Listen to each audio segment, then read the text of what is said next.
Bismillahirrahmanirrahim. Nawaitu ta'allum wa ta'lim wal ifada wal istifada wal nafa wal intifa wal mudhakara wa tadhkir wal hatha ala tamasuki bi kitabillah wa sunnati rasulillah wa du'a ilal huda wa dilalata ilal khair ibtigha'a qurbihi wa thawabihi minallahi subhanahu wa ta'ala. Qala al-imam al-arif billah al-habib Zaid bin Ibrahim bin Samit fi kitabihi ila qawlih Kitabul Arba'in fi Usuluddin lil Imam Al-Ghazali. Kitab Al-Arba'in fi Usuluddin itu dikenal dengan kitab Al-Arba'in Al-Asl. Dulu sempat belajar tapi nggak hatam sama Habib Umar sampai pertengahan. Saya pertengahan kemudian pulang ke Indonesia waktu itu. Arba'in al-Asal. Sebagaimana kitab-kitab Imam Ghazali yang lainnya, kebanyakan kitab-kitab Imam Ghazali ini arahnya ke arah tasawuf. Jadi dalam Arba'in al-Asal ini ada pembahasan riba sendiri, maksiat telinga, maksiat kaki, maksiat tangan. Jadi di awal-awal ada pembahasan seperti itu. Dikatakan oleh Al-Habib Abdullah bin Ali Al-Haddad, karena memang mayoritas para habaib yang ada di Hadramut, manhaj daripada mereka mengikuti manhaj daripada Al-Imam Ghazali. Jadi manhaj dari Hadramut itu kebanyakan tasawufnya kepada Al-Imam Ghazali. Dikatakan oleh Al-Habib Abdul Haddad, Kitabul Arba'in al-Asal fihi asya laisat fil ihya wa huwa kitabun jalil wa sammahu Syekh Abdullah Al-Aidrus as-siratal mustaqim. Kitab Arba'in al-Asal dikatakan oleh Al-Habib Abdul Haddad banyak kandungan daripada ilmu yang tidak terdapat di dalam kitab Ihya Ulumuddin. Kitab Ihya itu luas. Kitab Ihya luas. Bahas syariat, muamalah, munakahat, sampai membahas masalah muhlikat, hal-hal yang menghancurkan manusia daripada maksiat-maksiat, dan juga membahas munjiat, solusi, memberikan solusi bagaimana kita selamat daripada murka Allah Subhanahu wa ta'ala. Nah, kitab Al-Arba'in al-Asal di sini ada sesuatu yang tidak terdapat di dalam kitab Ihya Ulumuddin. Kalau seandainya Arba'in al-Asal ini sama dengan kitab Ihya, ya nggak ada bedanya, hanya sebatas rangkuman, ikhtisar. Makanya di dalam Arba'in al-Asal ini banyak sesuatu yang tidak terdapat di dalam kitab Ihya. Wa huwa kitabun jalil. Arba'in al-Asal ini kitab yang agung, kitab yang luar biasa, kitab yang istimewa, pegangan daripada ulama-ulama di masanya. Sampai Al-Habib Abdullah Al-Aidrus, paling banyak habaib yang ngarang kitab itu Al-Habib Abdullah Al-Aidrus. Habib Abdullah atau Habib Abdul Qadir Al-Aidrus. Beliau menamakan kitab Al-Arba'in al-Asal dengan julukan yang lain. Dijuluki kitab ini dengan As-Siratal Mustaqim, jalan yang lurus. Kenapa? Karena di dalam kitab tersebut banyak kandungan-kandungan yang membimbing kita, yang memandu kita ke jalan kepada Allah dan kepada baginda Nabi besar Muhammad sallallahu alaihi wasallam. Secara umum kitab Imam Ghazali itu ada khasiyah, ada khususiyahnya. Secara umum semua kitab Imam Ghazali itu ada khususiyahnya, ada keistimewaan secara umum. Dan yang paling tinggi ya Ihya Ulumuddin. Di antara khususiyah atau keistimewaan daripada kitab Imam Ghazali, tajlibul qalba ilal huduri ma'allah. Ini khasiat yang istimewa. Tidak semua kitab memiliki khasiat seperti ini. Apa? Bisa menarik hati kita untuk hadir, untuk bersimpuh di hadapan Allah Subhanahu wa taala. Mungkin kitab yang lain bisa mencerdaskan kita. Kitab yang lain bisa memahamkan kita. Tapi kitab Imam Ghazali karena memang isinya itu genrenya itu tasawuf semua, menarik hati kita dibawa untuk hadir kepada Allah Subhanahu wa taala. La bimujarradil ilm. Bukan cuma kitab yang isinya ilmu. Bukan cuma sekedar ilmu kitab daripada Al-Imam Ghazali. Lebih dari itu, isinya adalah mengajak kita untuk dekat kepada Allah Subhanahu wa taala. Sampai dulu ketika saya mau pulang, Habib mau pulang dulu, ziarah Nabiullah Hud, ziarah Nabiullah Hud. Setelah ziarah Nabiullah Hud, pamit. Biasanya santri kalau pulang, santri yang berakhlak, yang beradab ya harus pamit. Sebagaimana mondok dia ini daftar, pulang juga pamit. Sebagian pokoknya pulang nggak balik lagi sudah. Kurang akhlak, kurang adab, barokahnya nggak ada. Pamit kita. Pamit untuk pulang. Sambil minta ijazah untuk dipakaikan imamah. Waktu itu di tempat Nabi Hud, dekat makam Nabi Hud. Dekat daripada makam Nabi Hud. Mungkin 10 meter mungkin. Kita minta dipakaikan imamah di sana. Nabiullah Hud jadi saksi ibaratnya. Setelah pulang kita minta wasiat. Apa yang kita baca ada di rumah daripada kitab-kitabnya ulama. Habib Umar saat itu mewasiatkan 2. Baca kitabnya Imam Ghazali dan baca kitabnya Al-Habib Abdullah Al-Haddad. Karena keduanya ini sultanul qulub, penguasa hati, rajanya hati.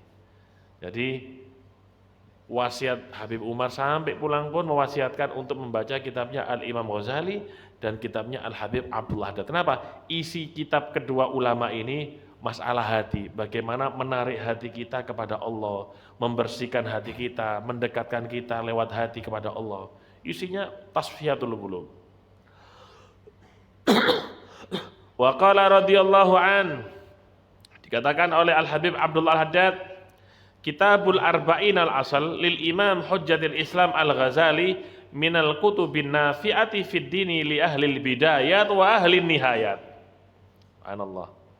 Ini kitab Imam Ghazali Arba'in al-Asal, enggak cuma bermanfaat bagi pemula yang baru mondok, enggak. Ini kitab bukan orang yang mondok dapat tengah-tengah, enggak. Ini kitab manfaat bagi semua. Yang baru mondok juga manfaat ini kitab. Yang 3 tahun di pondok juga manfaat ini kitab. Bahkan yang li ahli nihayat, orang yang sudah jadi ulama, ini kitab tetap bermanfaat dan faedahnya besar sekali, kata Al-Habib Abdullah Haddad. Jadi kitab-kitab Imam Ghazali ini istimewa. Ada lagi daripada kitab tasawuf, Risalatul Qudsi fi Munasahatin Nafsi. Surat yang Al-Qudus, surat suci menasehati daripada an-nafs, jiwa. Surat yang suci untuk menasehati jiwa. Karya daripada Muhammad Ibnu Arabi. Ibn Arabi ini ada dua. Sama-sama Ibnu Arabi. Yang satu madhab Syafi'i, wali besar, wali kutub di zamannya, ulama tasawuf. Yang satu Ibnu Arabi, ulama ahli fikih madhab Maliki. Bingung kita membedakan siapa yang madhab Maliki, siapa yang madhab Syafi'i. Akhirnya ulama membedakan. Ketika tanpa alif lam Ibnu Arabi, ini yang dimaksud adalah Muhammad bin Arabi Asy-Syafi'i, madhab Syafi'i. Yang dari Malikiyah diberi alif lam, Muhammad Ibnul Arabi. Muhammad Ibnul Arabi dibedakan dengan alif lam. Kalau ada alif lamnya berarti dia madhab apa? Madhab imamah, seorang ulama besar juga dalam madhab Imam Malik. Ibn Arabi ini sebagian kitabnya itu nggak boleh dibaca. Kenapa? Kita yang nggak sampai. Mungkin kita bisa terfitnah dengan isinya, belum sampai. Belum sampai.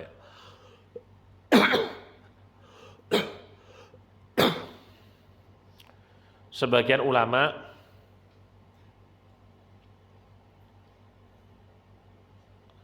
Al-Habib Abdullah Haddad mengatakan, aku tidak mengharamkan untuk membaca kitab-kitab daripada Ibn Arabi. Tapi kalau sudah sampai di magomnya, sampai pada pangkatnya Ibn Arabi, boleh baca. Artinya dengan bahasa yang halus, jangan baca. Kenapa? Pangkat Ibn Arabi ini wali kutub, sangel wis rasane. Angel rasanya jadi wali kutub sudah. Kalau kita lihat ibadah kita, artinya melarang dengan cara halus. Kalau Imam Suyuti mengatakan, aku beriman dengan kewalian daripada Ibn Arabi, tapi aku haramkan orang-orang baca kitabnya. Misal seperti kadang-kadang wali itu punya bahasa yang tidak mudah dicerna oleh orang awam. Orang awam jika membacanya menganggap mereka kafir, padahal kita yang belum sampai.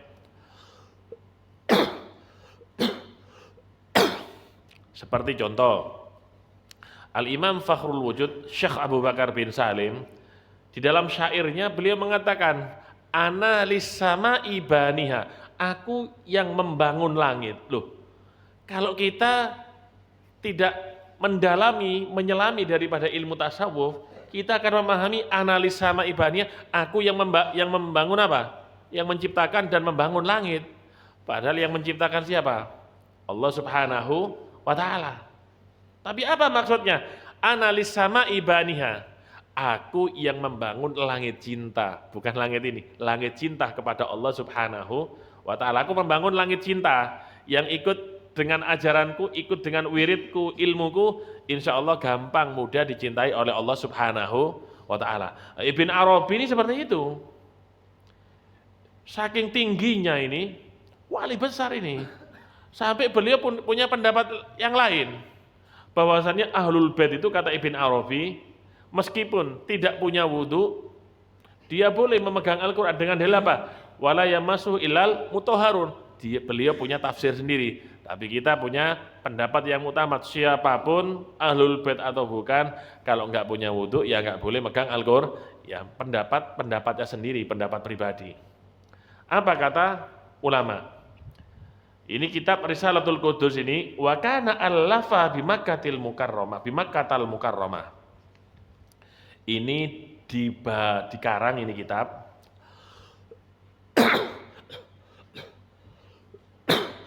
Ada taklif, ada tasnif, musonnif, ada mu'allif, kan gitu kan ya? Beda itu.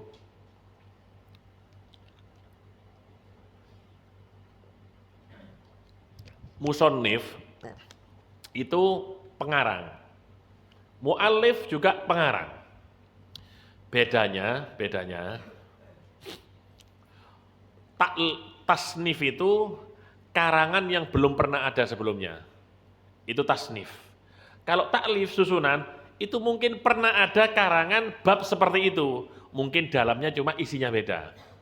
Taklif. Kalau tasnif belum pernah ada sebelumnya, itu tasnif. Makanya musonnif itu lebih hebat daripada apa? Mu'allif. Cuma kadang-kadang orang-orang mengatakan musonnif mu'allif, mu'allif musonnif, sebenarnya tasnif itu karangan yang belum pernah ada sebelumnya. Wa dzukira, diceritakan, annahu tafa biha al-baital atiq sab'an. Lihat orang-orang dulu, seperti kemarin, ulama-ulama kalau ngarang, seperti kemarin, seperti cerita kemarin, ulama kalau ngarang itu macam-macam.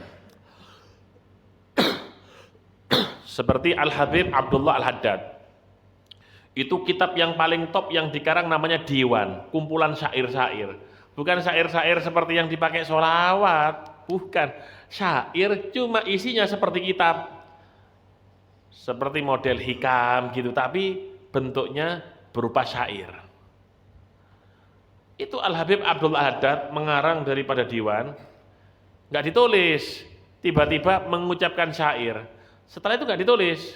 Nanti kalau 1 minggu lagi atau beberapa minggu lagi, 1 bulan lagi saya hafal semuanya, berarti ikhlas. Hafal itu sebulan lagi. Ya karena ikhlasnya. Kalau kita ngarang syair aja masih sulit, apalagi ikhlasnya. Itu membuat syair langsung diucapkan, nggak ditulis.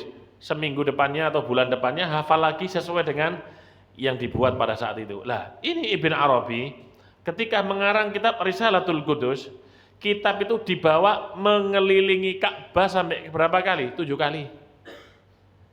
Dibawa mengelilingi Ka'bah sampai 7 kali. Saking kepingin kitab ini makbul, diterima oleh semua orang untuk dibaca. Macam-macam orang. Ada satu teman kepingin kaya. Dia ingat dalam Al-Quran membaca surat apa? Al-Waqi'ah. Khususnya Al-Waqi'ah ini dibacanya kapan? Setelah asar. Dia haji ini orang. Haji baca Waqi'ah 1 kali cukup. Baca Waqi'ah sambil ngelilingi Ka'bah berapa kali? 300 kali. Kaya sekarang akhirnya. Kepingin itu lah. Macam-macam. Yu'tillahu mayyasa. Ya Allah Subhanahu wa ta'ala memberikan sesuatu sesuai yang dikehendaki. Mungkin kita niru seperti itu nggak bisa sama. Nggak bisa sama.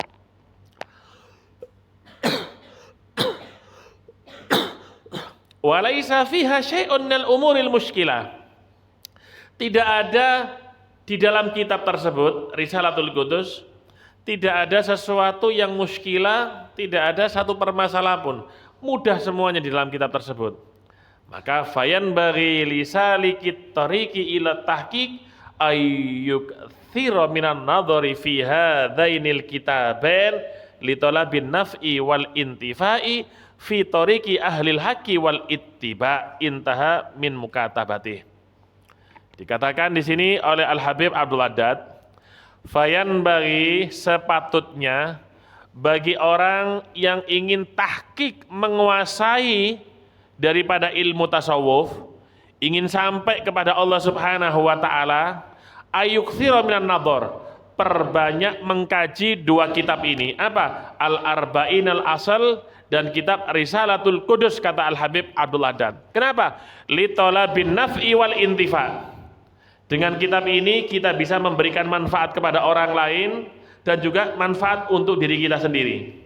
Untuk apa? Fitoriki ahlil haqqi wal ittiba, supaya kita berjalan di jalannya orang-orang yang hak dan orang-orang yang ittiba kepada baginda Rasul sallallahu alaihi wasallam. Di sini ada kalimat mukatabah. Apa mukatabah? Mukatabah ini asing di pondok-pondok Jawa semuanya. Kalau di Hadramut tidak. Jadi mukatabah itu begini. Misal di Indonesia juga ada. Misal ada ulama tinggal di Probolinggo. Ada juga ulama tinggal di Malang. Nah, zaman itu nggak ada WhatsApp. Zaman sekarang ada WhatsApp, mungkin bisa WhatsApp, bisa telepon. Zaman dulu nggak ada. Mukatabat ini ibaratnya surat menyurat.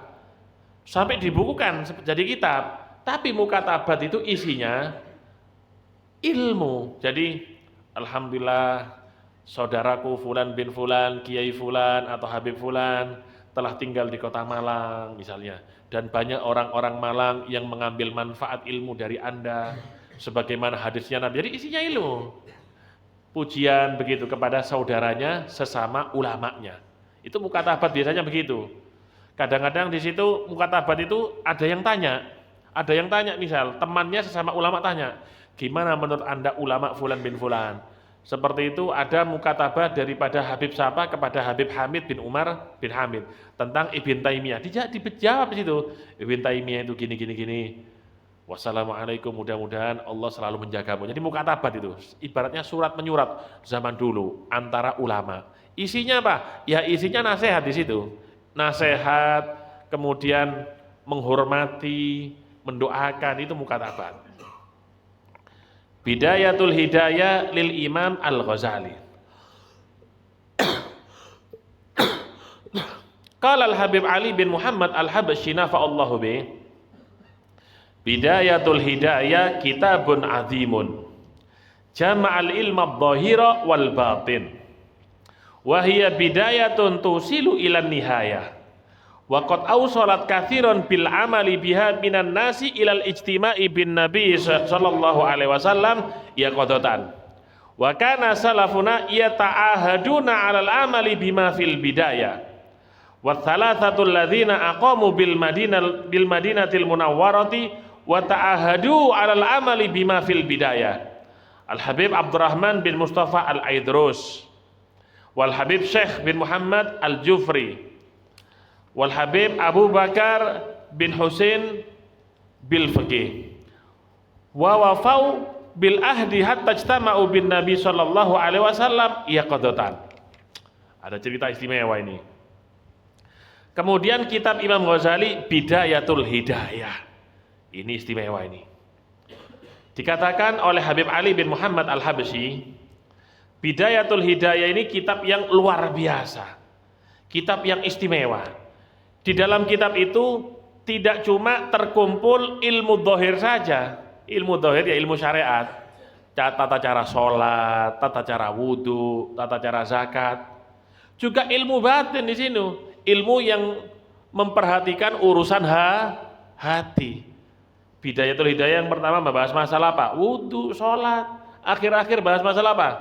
Maksiat anggota badan yang ketujuh, mata, telinga, apa semuanya. Itu dibahas. Artinya ilmu dhahir dan ilmu batin. Begitu juga para habaib yang ada di Hadramut, karangan-karangan kitab mereka itu mirip dengan Al-Imam Ghazali kitabnya. Contoh Al-Habib Ahmad bin Zain, murid daripada Al-Habib Abdullah Al-Haddad, mengarang kitab Ar-Risalatul Jami'ah. Surah Risalah itu biasanya kalau dinamakan Risalah itu kitab tipis-tipis.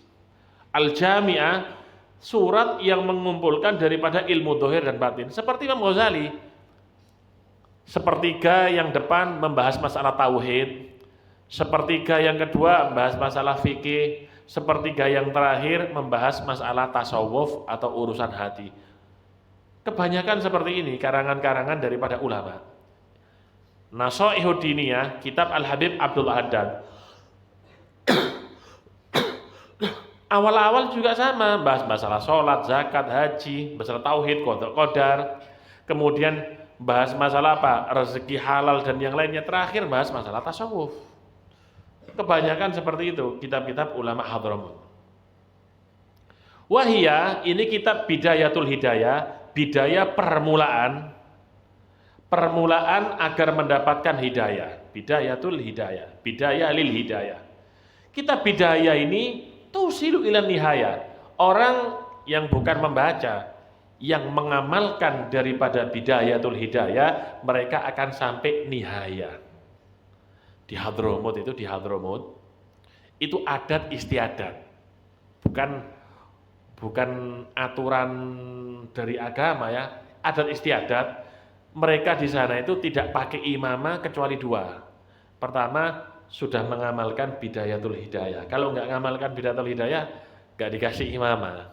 Atau yang kedua, yang sudah menikah. Jadi yang belum menikah atau belum mengamalkan Bidayatul Hidayah, tidak dipakaikan imamah di sana. Jadi kalau sudah mengamalkan Bidayatul Hidayah baru. Kalau orang mengamalkan Bidayatul Hidayah, maka pastinya dia akan sampai nihaya, ujungnya, sampai kepada Allah Subhanahu wa taala. Wa qad awsalat katsiran bil amali biha minan nas ila ijtima' bin Nabi sallam yaqadatan.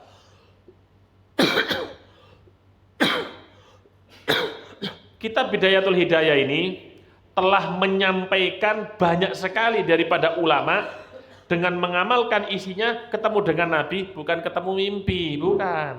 Ketemunya yaqadatan dalam keadaan sadar.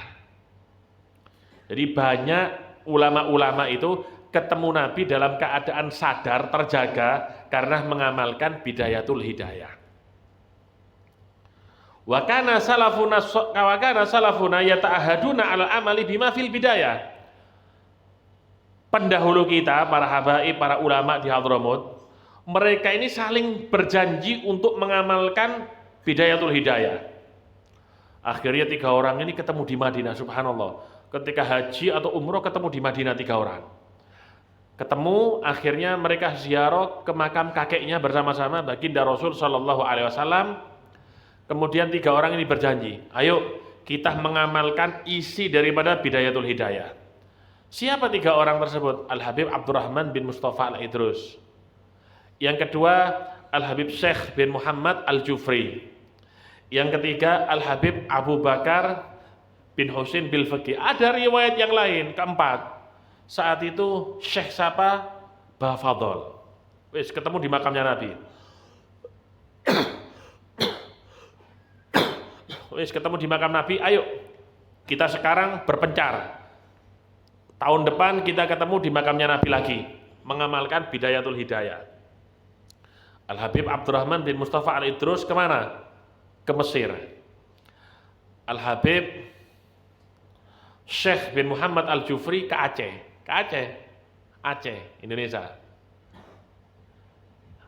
Habib Abu Bakar bin Muhammad bil Fiqih atau Habib Abu Bakar bin Muhammad bil Fiqih ini ke Aceh, Habib Syekh bin Muhammad Al-Jufri ke India. Ceritanya masing-masing. Subhanallah. Al-Habib Abdurrahman bin Mustafa Al-Idrus ketika dia mengamalkan Bidayatul Hidayah sampai mimpi ketemu Nabi Muhammad SAW.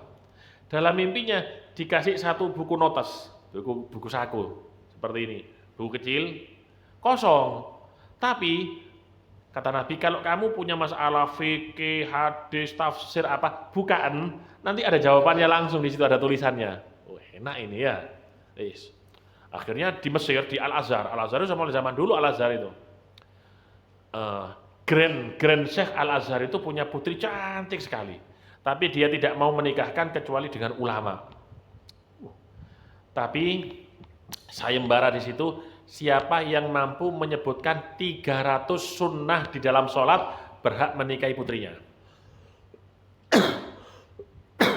Ulama dari Baghdad, dari Irak, dari Maghrib, Maroko, ulama dari negeri-negeri manapun datang sudah, dari Basra.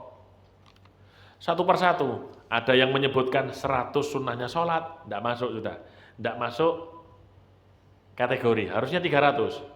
Dari Mesir juga sendiri tidak bisa, dari Maroko tidak ada yang mampu, ada yang hampir 300 ditolak, harus 300 paling sedikit. Akhirnya Habib Abdurrahman bin Mustafa Al-Idrus ikut daftar, saya ikut. Katanya Grand Syekh Al-Azhar, itulah ulama-ulama itu tidak ada yang bisa apalagi kamu. Ulama Hadramaut itu mereka itu mutawadhi, rendah diri, khumul, nggak ingin terkenal, pakaiannya biasa. Bukan seperti ulama-ulama di luar Hadramaut pakaiannya itu pakaian jubah-jubah itu. Ulama Hadramaut biasa. Kata Grand Syekh Al-Azhar, si bapak, tidak usah, sudah kamu tidak bakal bisa, itu ulama loh tidak bisa. Tidak, saya mau nyoba, kalau tidak bisa ya tidak apa-apa. Akhirnya diterima, beliau bukan menyebutkan 300, 500. Justru beliau menyebutkan berapa? 500. Akhirnya dinikahkan dengan putri daripada Grand Syekh Al-Azhar, dan Habib Abdurrahman bin Mustafa Al-Idrus akhirnya menjadi wasilah perantara antara ulama Hadramaut dan ulama Mesir saat itu. Akhirnya gara-gara Habib Abdurrahman bin Mustafa Al-Idrus ada hubungan antara habaib yang di Hadramaut dan juga ulama yang ada di Mesir. Makanya Al-Habib Muhammad bin Salim bin Hafid, abah dari Habib Umar, itu mengarang kitab Takmilatu Zubdatil Hadis. Jadi mengarang kitab masalah faraid warisan. Itu akhirnya kitabnya apa? Diajarkan, dipelajari, ada di Al-Azhar sekarang. Ada hubungan sudah akhirnya. Habib Abu Bakar bil Fiqih ke Aceh saat itu, hijrah ke Aceh. Buat majelis. Indonesia ini lain dengan di luar. Indonesia dengan Arab, dengan Malaysia beda. Di Indonesia ini kalau ada acara harus apa? Ada makan ya, ada makan. Di Malaysia aja ada acara nggak ada makan. Apalagi di Hadramaut nggak ada, dikasih apa? Acara selama-lamanya 2 jam, 3 jam, dikasih manisan tahu, sama air putih. Indonesia tuh ini paling enak ada makan. Ada gulai terong kadang-kadang ya. Wis. Habib Abu Bakar ini buat acara. Subhanallah, acaranya gede rame. Waduh, ya apa ini? Nah, sebelum buat acara, Habib Abu Bakar mimpi sama Nabi dikasih piring. Karena Nabi kalau punya acara banyak, taruh di piring ini jadi banyak, tidak habis-habis. Subhanallah, ketika ada acara, piring itu dibuat ngambil nasi, tidak habis-habis. Ribuan yang hadir tidak habis-habis makanannya. Gara-gara ngamalkan Bidayatul Hidayah. Si siapa namanya? Habib Syekh Al-Jufri ke India. Banyak habaib Hadramaut ke India. Di India terkenal sampai sekarang. Tempatnya apa? Sihir. Ular aja dibunyikan serulingnya bisa joget ya. India kan ahli sihir. Saat itu Habib Syekh Al-Jufri bertemu dengan para penyihir. Penyihir itu nantang sakti-saktian.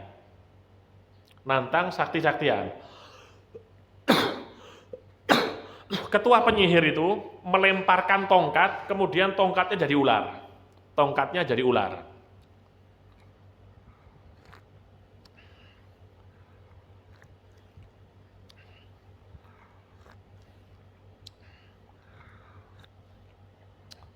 dilemparkan jadi ular. Nah, Habib Syekh ini waktu tidur mimpi karena mengamalkan Bidayatul Hidayah dikasih tongkat sama Nabi. Jadi bukan melemparkan ular, mereka ini orang-orang India sampai terbang. Kan pakai jin mereka, sakti-sakti terbang. Ketika mereka terbang, Habib Syekh cuma apa? Tongkatnya dilempar ke atas. Akhirnya tongkatnya ada di atas, itu penyihir-penyihir yang terbang dipendung sama tongkat di atas, tuk sampai turun. Gara-gara apa? Ngamalkan Bidayatul Hidayah. Nah, coba ngamalkan Bidayatul Hidayah. Kira-kira dapat apa nanti? Kalau dapat uang, udah habis-habis. Kalau dapat dompet ya, uang taruh situ udah habis-habis. Mimpi dikasih HP, waduh udah beli pulsa ya. Udah habis-habis pulsanya ya. Jangan cari itunya, tapi cari ridho Allah Subhanahu wa ta'ala.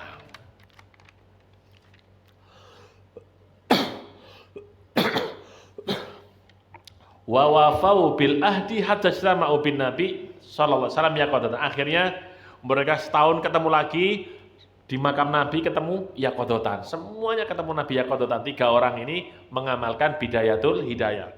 Ada cerita yang lain lagi. Al-Habib Umar bin Abdurrahman Al-Attas, guru daripada Al-Habib Abdullah bin Alawi Al-Haddad. Al-Habib Umar ini punya murid namanya Syekh Ali Baros, punya haddam. Sekira-kira haddam di pondok itu ngerti sholat, ngerti apa, alhamdulillah. Kalau ada haddam bisa ngarang kitab itu berarti haddam ya apa itu ya, hebat berarti ya, kan gitu. Ini haddamnya ini Syekh Ali Baros, ngaji kitab Bidayatul Hidayah, ngaji sama Habib Umar bin Abdurrahman Al-Attas. Baca mungkin dapat 7 baris, 8 baris, suruh berhenti dulu. Berhenti, dipandang. Ali Baros ini, haddam ini dipandang dari rambut sampai kakinya, dipandang. Wis cukup katanya. Kata Habib Umar, ngomong apa?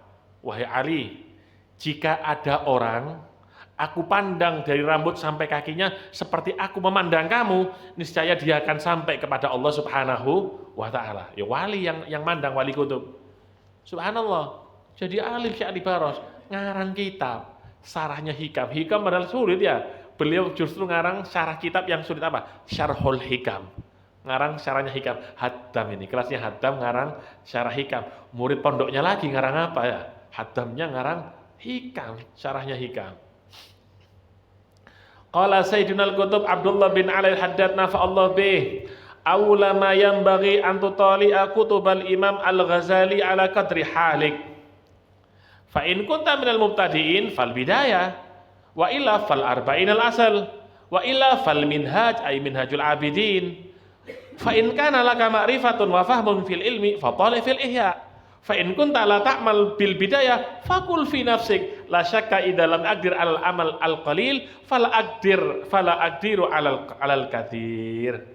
Dikatakan oleh Al Habib Abdul Haddad, kitabnya Imam Ghazali ini banyak dan bermacam-macam. Terus bagaimana bagi kita? Kitab yang mana yang kita pelajari?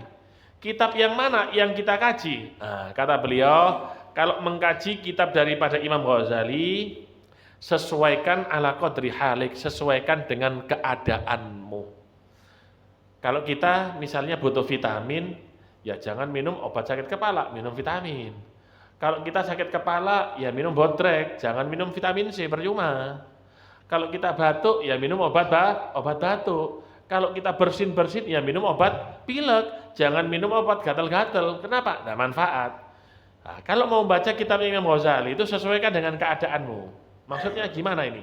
Nah, fa in kunta minal mubtadiin, kalau kalian termasuk mubtadiin, baru mondok, baru belajar, baru ngerti kitab gundul.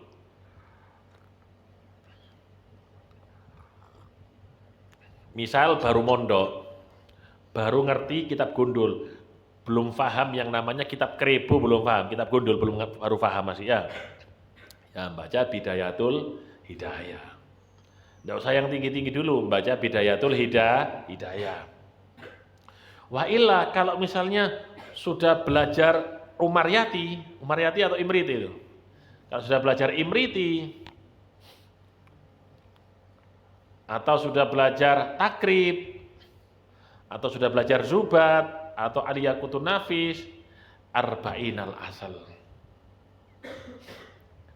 Atau kalau tidak fal minhaj, maksudnya Minhajul Abidin, sama Arba'inal Asal atau Minhajul Abidin. Milih yang mana? Fa in kana laka ma'rifatun wa fahmun, tapi kalau kalian punya ma'rifah, kecerdasan, wa fahmun, punya pemahaman fil ilmi, punya pemahaman dalam ilmu, punya kecerdasan, fatoliq fil ihya, maka kajilah kitab Ihya, kata Habib Abdul Haddad. Kenapa? Karena sudah sesuai dengan otaknya, sudah sesuai dengan keadaannya. Kalau Habib Umar menasihati kita dulu itu, kalau belajar Safinatun Najah, baca tasawufnya itu Bidayatul Hidayah. Kalau baca Takrib atau Zubat, tasawufnya membaca Minhajul Abidin. Kalau membaca Minhajul Thalibin, fikihnya Minhajul Thalibin Imam Nawawi, maka tasawufnya membaca Ihya Ulumuddin. Fa in kunta la ta'mal bil bidayah, jika kamu tidak bisa mengamalkan isi kitab daripada Bidayatul Hidayah, kata Habib Abdul Haddad, fakul fi nafsik, maka katakan pada dirimu sendiri, la syakka idza lam aqdir alal amalil qalil fala aqdiru alal katsir. Jiwaku, diriku, nafsuku, kalau kamu tidak bisa mengerjakan yang sedikit, maka tidak akan bisa mengerjakan yang banyak. Kalau tidak kuat mengangkat beban 1 kilo, apalagi mengangkat yang 50 kilo. Jadi kalau membaca kitabnya Imam Ghazali, sesuaikan dengan keadaan kita. Pantasnya kita butuh apa? Butuh vitamin, ya yang mana? Kalau kita sudah butuh semuanya, perlu multivitamin sudah, semuanya, ya wis Ihya Ulumuddin itu lengkap semuanya, isinya dalam semuanya. Oh masih kecil, biasanya kalau minum obat itu biasanya puyar, tidak banyak-banyak. Oh Bidayatul Hidayah, jangan satu. Kenapa? Overdosis nanti, bahaya kalau overdosis, jantungnya berdegup kencang, tok tok. Kenapa? Masih kecil dikasih obatnya orang dewasa. Masih belajar Safinah, bacanya apa? Ihya Ulumuddin, waduh terlalu berat nanti akhirnya, malas akhirnya belajar ilmu syariat. Jadi sesuaikan dengan keadaan kita. Artinya kita yang belajar fikih dan nahwu, jangan sampai kita ini tidak membaca kitab-kitab tasawuf. Kalau ada acara itu kita perlu salon, perlu kabel, dan perlu power. Tasawuf ini ibaratnya hatinya. Tasawuf ibaratnya powernya. Salonnya ada 77, tapi tidak ada powernya, ya tidak bunyi. Kenapa? Tidak ada powernya. Salonnya cuma 1, ada powernya, ya masih bersuara masih. Salonnya 77 nggak ada power, nggak ada suara sama sekali. Sebagaimana dohir ini perlu diperhatikan. Kalau kulit ini sakit dikasih obat kulit, gatal-gatal ya dikasih obat gatal-gatal, ya dipentingkan. Mata sakit dikasih obat mata, telinga kotor ya dibersihkan, diperhatikan. Dohir, batin juga perlu diperhatikan. Oh, ada sifat hasud, gimana cara bersihkan? Ada sifat iri, harus dibersihkan. Ada sifat sombong, dibersihkan. Nah, itu dengan cara ilmu tasawuf. Dan paling gampang, paling mudah mempelajari tasawuf, lihat gerak-gerik daripada gurumu. Lihat para masyayikh di sini. Lihat guru-guru yang pernah belajar kepada Ki Haj Mas Zayadi. Anak-anak beliau tentunya mengambil daripada beliau. Anak-anak beliau, bagi yang laki, lihat anak-anak beliau yang laki-laki, mesti nyambung amalannya dengan orang tuanya. Yang perempuan misalnya pondok perempuan, ya lihat anak-anak beliau yang perempuan. Itu paling mudah untuk mempelajari ilmu tasawuf. Paling tidak ilmu tasawuf itu taklim, belajar mengajar ini ilmu tasawuf sudah ini. Ini juga thariqah. Mudah-mudahan Allah Subhanahu wa taala membukakan kita futuhal arifin, menjadikan kita ulama al-amilin, menjadikan kita pewaris baginda Nabi Muhammad SAW. Mudah-mudahan santri-santri laki dan santri perempuan di sini dibuka pemahamannya, dimudahkan pemahamannya oleh Allah Subhanahu wa taala. Jadikan santri yang ikhlas, yang istiqamah, yang menjalankan sunnah, yang mengikuti petunjuk Nabi Muhammad, hormat takdim kepada guru-gurunya, selalu menjalankan ilmu yang dipelajari, saling ta'awun, membantu antar sesama, dan yang utama, semoga kita jadikan seorang santri yang takdim kepada guru-guru dan kepada anak-anak guru. Amin. Allahumma amin. Bisiril Fatihah.